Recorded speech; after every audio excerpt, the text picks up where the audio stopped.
একটা চোখ নষ্ট হয়ে গেলে বুঝতে পারে মানুষের কত কষ্ট হচ্ছে, একটা পা না থাকলে বুঝতে পারে কত কষ্ট হচ্ছে। এই করোনার সময় যারা শ্বাস নিতে পারে নাই তাদের কত কষ্ট হয়েছে।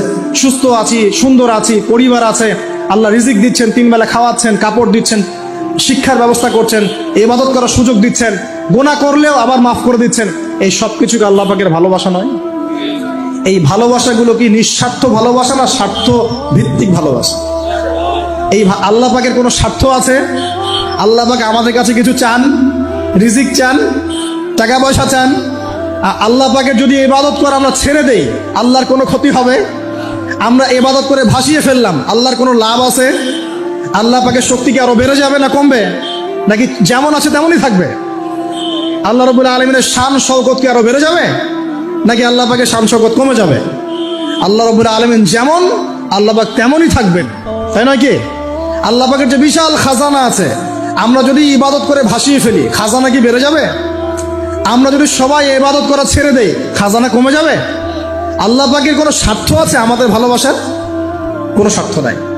তাহলে আল্লাহ পাক এই পুরো বিশ্ব জগৎ সৃষ্টি করেছেন নিঃস্বার্থভাবে, তার স্বার্থ ছাড়া। এত অসংখ্য নেয়ামতে আমাদেরকে ভর্তি করে রেখেছেন আমাদের স্বার্থে, তার কোনো স্বার্থ নাই। কোনো স্বার্থ আছে?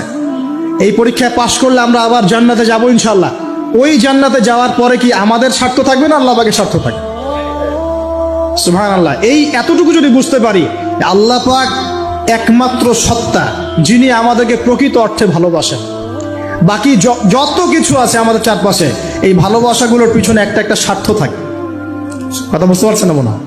সন্তানকে অনেক ভালোবাসেন, বুঝলাম, পিতামাতা, কিন্তু এই সন্তান যদি আপনার মনের মতো করে না চলে, একসময় কিন্তু আপনিও সন্তানের উপর রুষ্ট হবেন না? স্ত্রীর জন্য এত কিছু করছেন, দেখবেন কোনো একদিন আপনি করতে পারলেন না, দেখবেন সেদিনই আপনাকে একদম ধুয়ে রেখে দিল একেবারে।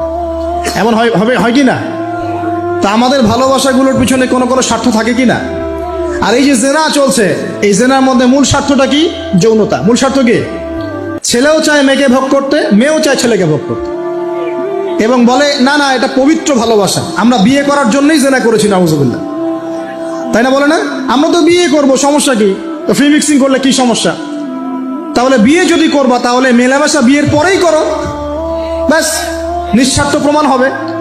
বিয়ে যদি করার উদ্দেশ্য থাকে, তাহলে বিয়ের আগে আর দেখা সাক্ষাৎ করো না, কথাবার্তা বলো না, একবার বিয়ে করো তারপরে করো, তখন দেখবেন না না এটাতে রাজি না, তার মানে স্বার্থ এখানে আছে। তাহলে নিঃস্বার্থভাবে কে আমাদেরকে ভালোবাসে? অতএব প্রিয় ভাইয়েরা এবং বোনেরা যারা শুনছেন লেকচার, নিঃস্বার্থভাবে যে সত্তা আমাদেরকে ভালোবাসেন, সেই সত্তাকে ভালোবাসতে শিখুন। আল্লাহ পাক তৌফিক দান করুন। এখন আল্লাহ পাক আমাদেরকে কিছু কিছু ক্ষেত্রে ভালোবাসতে বলেছেন, যেমন আল্লাহ পাক তার দ্বীনকে ভালোবাসতে বলেছেন, আল্লাহ পাক তার নবীকে ভালোবাসতে বলেছেন, আল্লাহ পাক আমাদের পিতামাতাকে ভালোবাসতে বলেছেন, আল্লাহ পাক আত্মীয়তার সম্পর্ক রক্ষা করতে বলেছেন, আল্লাহ পাক রক্তের সম্পর্ক বজায় রাখতে বলেছেন, আল্লাহ পাক স্ত্রী সন্তানকেও ভালোবাসতে বলেছেন। আল্লাহ পাক কিন্তু তার রাস্তায় জানমাল ব্যয় করে আল্লাহর পথে দাওয়াত এবং জিহাদ করতে বলেছেন।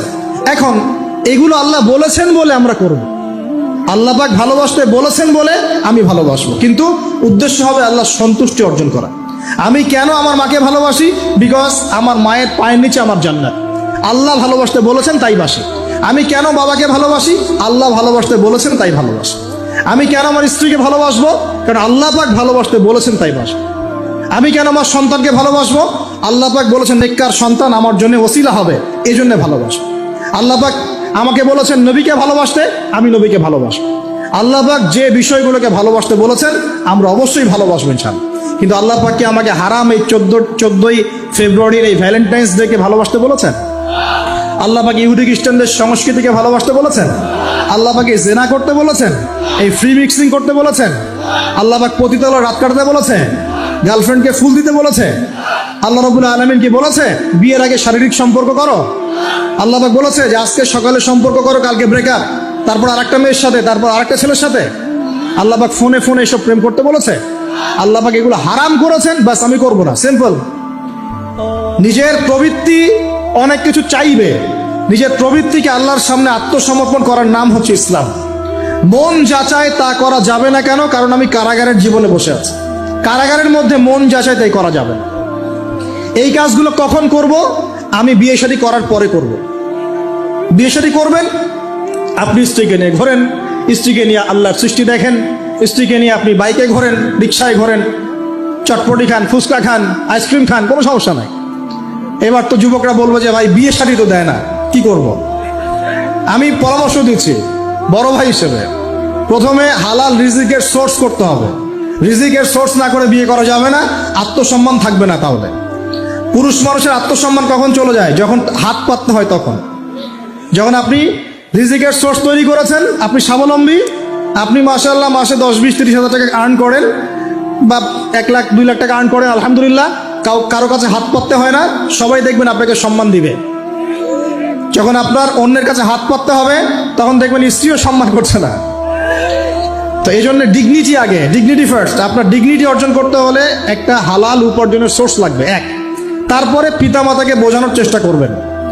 যদি কাউকে পছন্দ করেও থাকেন, না দেখেই বা শুনে যে হ্যাঁ ওখানে একজন দিনদার মেয়ে ইত্যাদি, তাহলে পারিবারিকভাবে বিয়ের প্রস্তাব পাঠাবেন, নিজে পণ্ডিতি করতে যাবেন না, পারিবারিকভাবে পাঠাবেন। যদি রাজি হয় আলহামদুলিল্লাহ, রাজি না হলে কি নিজে নিয়ে পালায় যাবেন? এই কাজ করতে যাবেন না। ইস্তেখারা করবেন। কি করবেন? ইস্তেখারা। 2 রাকাত নফল নামাজ পড়ে আল্লাহর কাছে দোয়া করবেন। হিসনুল মুসলিম বইটা কিনবেন, ওখানে দেখবেন ইস্তেখারার দোয়া আছে। ইস্তেখারা মানে হচ্ছে আল্লাহর সাথে পরামর্শ করা।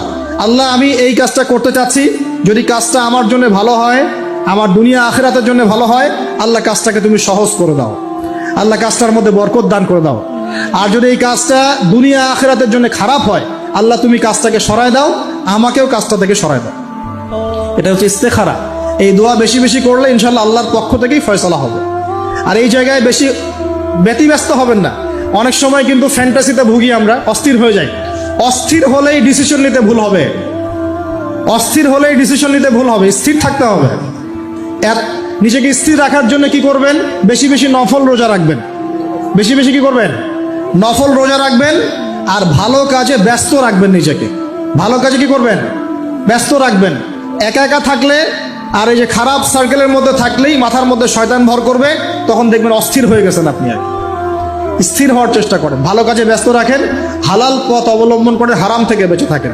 এখন যে জায়গায় আসছিলাম, এখান থেকে আস্তে আস্তে শেষের দিকে যাব। দেখুন, আল্লাহ পাক যে বিষয়গুলোকে ভালোবাসতে বলেছেন, আমি ভালোবাসবো। এই ভালোবাসা জায়েজ, হালাল। এই ভালোবাসার উদ্দেশ্য আল্লাহর সন্তুষ্টি অর্জন করা। এই ভালোবাসার উদ্দেশ্য এই নয় যে আমি যাকে ভালোবাসি তার কাছে আমি কিছু প্রত্যাশা করছি। না, আমি কিছু প্রত্যাশা করছি না, আমি প্রত্যাশা করছি আল্লাহর সন্তুষ্টি। তখন দেখবেন সে আপনাকে কষ্ট দিলেও আপনি সবর করতে পারবেন। কেন সবর করতে পারবেন? কারণ আপনি তো আল্লাহর সন্তুষ্টির জন্য তাকে ভালোবাসছেন, আপনার তো কোনো স্বার্থ নাই। এখন আপনি দেখবেন রিল্যাক্স থাকতে পারবেন, সম্পর্ক টিকেও থাকবে, এবং আপনি ক্ষমা করতে পারবেন মানুষকে।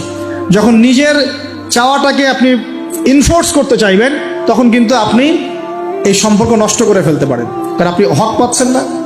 সামনে আসেন। এবার আমরা কি ওয়াদা করতে পারি যুবক ভাইরা, ইনশাআল্লাহ তাআলা আমরা হারাম পথে যাব না, হালাল পথে থাকবো? পশ্চিমাদের এই মদতপৃষ্ঠ এই সো কল্ড ভালোবাসা দিবসের এই স্রোতে আমরা গা ভাসাবো না। আমরা কি ওয়াদা করতে পারি? আমরা কি ওয়াদা করতে পারি যে ইনশাআল্লাহ আমরা হালাল ভাবে বিয়ে শাদী করবো, কোনো হারামে যাব না ইনশাআল্লাহ? এই সমাজ থেকে জেনা বন্ধ করতে হবে, এই সমাজ থেকে ফ্রি মিক্সিং বন্ধ করতে হবে, এই সমাজ থেকে সমস্ত পতিতালয়কে বন্ধ করতে হবে। বন্ধ করে আমরা সামাজিক উদ্যোগ নিয়ে, প্রয়োজনে আমাদের পলিটিক্যাল পাওয়ারকে কাজে লাগিয়ে সমস্ত পতিতালয়গুলো বন্ধ করে ওই মেয়েদের রিজিকের জন্যে আমরা বিকল্প ব্যবস্থা করবো ইনশাআল্লাহ। আমরা টাকা পয়সা একত্রিত করে তাদের জন্য কর্মসংস্থান করতে পারি না? এইগুলো কাজ করে নারীর অধিকার প্রতিষ্ঠা করা যায় না? নাকি রাস্তাঘাটে গাড়ি স্লোগান দিয়ে প্রতিষ্ঠা করা যাবে? সমস্ত যে নোংরা জায়গাগুলো আছে এগুলো বন্ধ করে ওই মেয়েরা কিন্তু কারো মা, ওরা দেখবেন কারো বোন, কারো স্ত্রী বা কারো সহধর্মিনী কিছু একটা হবেন। তারাও কিন্তু মানুষ, তারাও মানুষ, হয়তো অন্ধকার জগৎ হারিয়ে গেছে, দালালের খপ্পলে পড়েছে বা পেটের দায়ে পড়ে কাজ করছে। যদি আমরা তাদের জন্য বিকল্প ব্যবস্থা করে দিতে পারি, আল্লাহ পাক আমাদেরকে তৌফিক দান করুন, তাদের জন্য কর্মসংস্থানের ব্যবস্থা করতে পারি, একটা মেয়েও এই হারাম পথে যাবে না ইনশাআল্লাহ। আমরা কি এভাবে নারীর অধিকার প্রতিষ্ঠা করতে পারি না? আমরা কি এতিম মেয়েদের দায়িত্ব নিয়ে করতে পারি না? আমরা কি সমাজের বিধবা মেয়েদেরকে বিয়ে করতে পারি না? তালাকপ্রাপ্ত মেয়েদের দায়িত্ব নিতে পারি না? মেয়েদের অধিকার নিয়ে অনেক কথা বলা হয়, কিন্তু এই কথাগুলো থাকে খালি বুলি।